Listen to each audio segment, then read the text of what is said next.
completely gave up sugar for 2 weeks. Let's dive right in.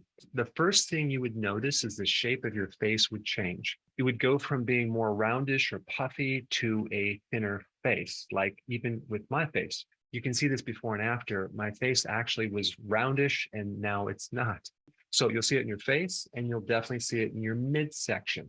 So the reason why you'll lose fat in the midsection is because your liver is releasing fat. When you cut out sugar, the body is now forced to live off fat fuel because sugar and fat fuel are the only two fuel sources in the body. And given the choice, the body always will burn sugar over fat. When you cut that sugar out, you're left only with the fat fuel, forcing your body to use up the fat reserves, starting with your liver. All right, the second thing that's going to happen, there's 4 main organs that are going to be affected when you cut out sugar, more than other organs, okay? Your eyes are definitely going to improve. You'll have less blurriness. You'll see better. You see, the eyes are very sensitive to sugar. This is why diabetics develop a condition called diabetic retinopathy, okay? Destruction of the retina. That's the main nerve in the back of the eye. So your eyes will improve. The kidneys will improve. The kidney is another organ that gets hammered with too much sugar. This is why you might end up with sugar in the urine or protein in the urine, because the sugar is creating a lot of inflammation and kind of rusting out the pipes, like your blood vessels that go right through the kidney to be filtered.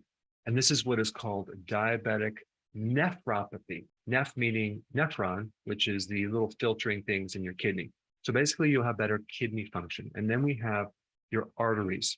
If there's too much sugar, they call that diabetic artery disease or vascular disease. And so when you cut the sugar out, the inflammation in your arteries, all that rusting effect by that excess glucose will kind of start healing again. And because sugar not only converts to fat, but cholesterol too, you'll see your cholesterol values improve dramatically. Then we get to the nerves and the brain. When you decrease sugar out of your diet, your nerves start healing up. If you have a diabetic condition called peripheral neuropathy, where the ends of your nerves in the bottom of your feet are being destroyed, that will start going away. But also, since there's a lot of nerves in your brain starts healing. And there's 2 main things in the brain that will improve. First, cognitive function. So your memory is better, your focus is better, and your concentration is much better. You're going to find that your mood is just completely changed. You're going to be much happier. Mind-blowing to me. And I'm trying to understand this. Like diabetes, for example, right? What is diabetes? That is a disease of too much sugar in your blood, right? The obvious approach would be to eat less sugar if you're diabetic, right? I mean, if diabetes is too much sugar in the blood, why not decrease the sugar in your blood?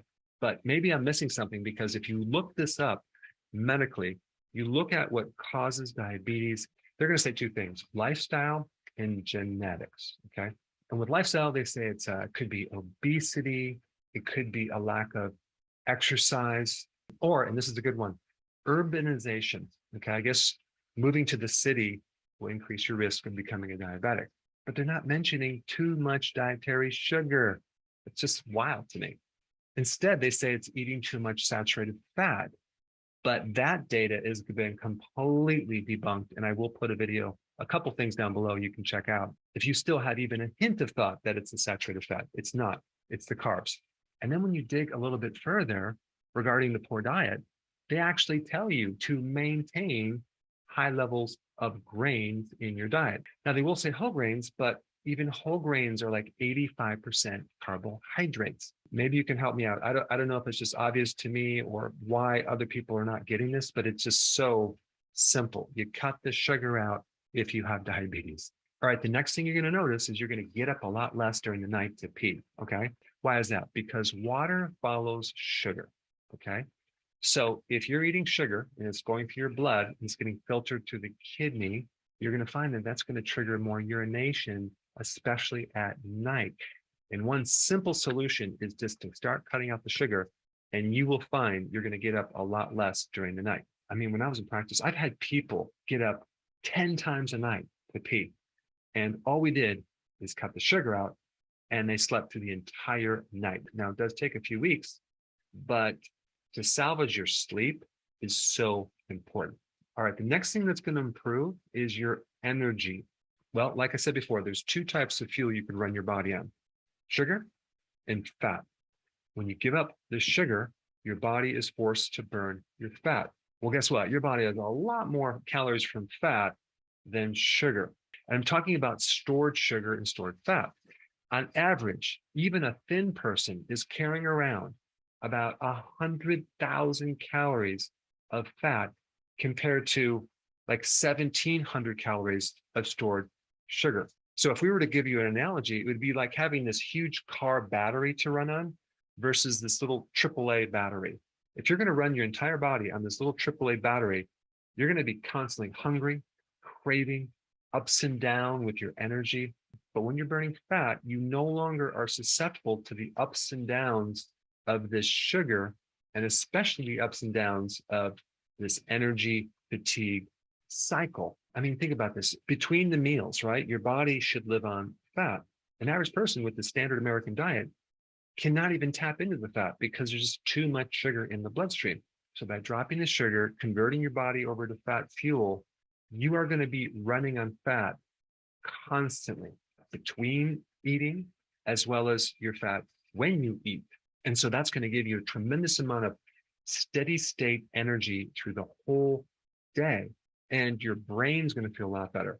And this relates to the next point: cravings. The reason why your appetite goes away between meals is because even though you're not eating anything, okay, your body is eating its own fat between the meals. So if it's eating between the meals, it's being satisfied and you're not going to be hungry. And the only way to achieve that is by cutting down your sugar as well as not eating so frequently, like all those snacks. So how do you get rid of the cravings for sugar? By not eating sugar.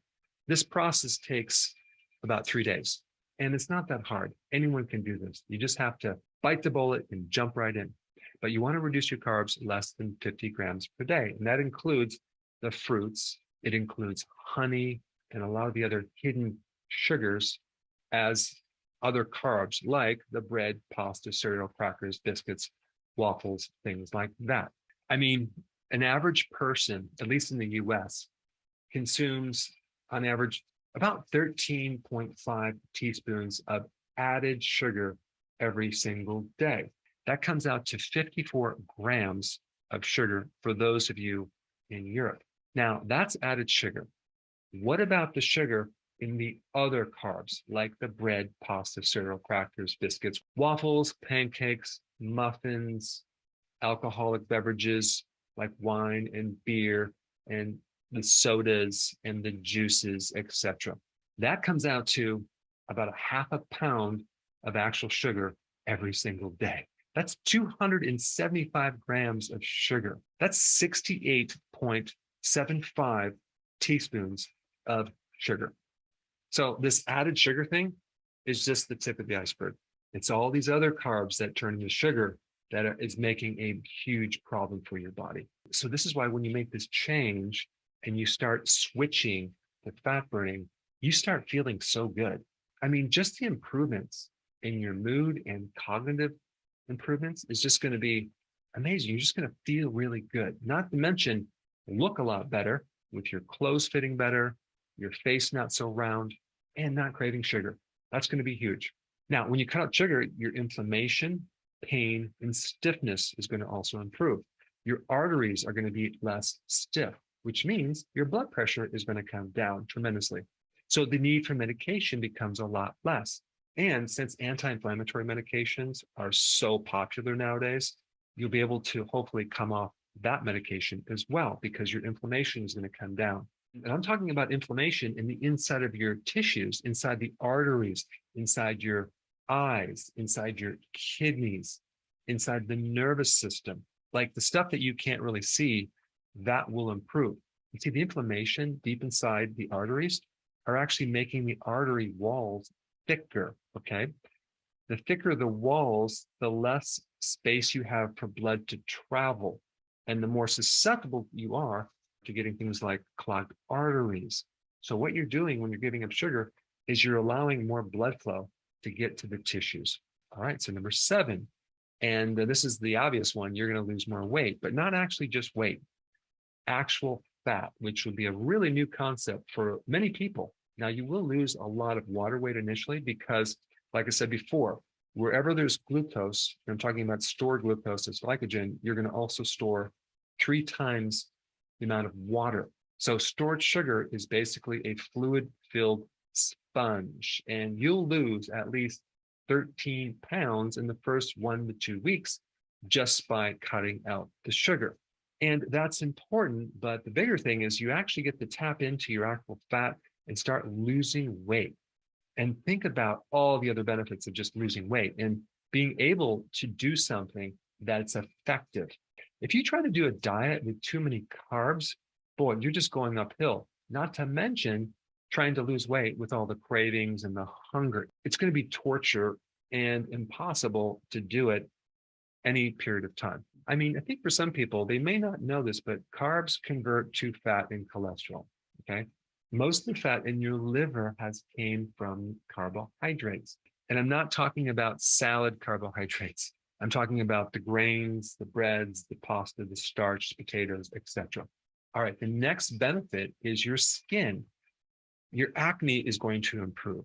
Your dermatitis, like the red rashes on the skin, will improve because we're basically dropping inflammation everywhere, including on your skin.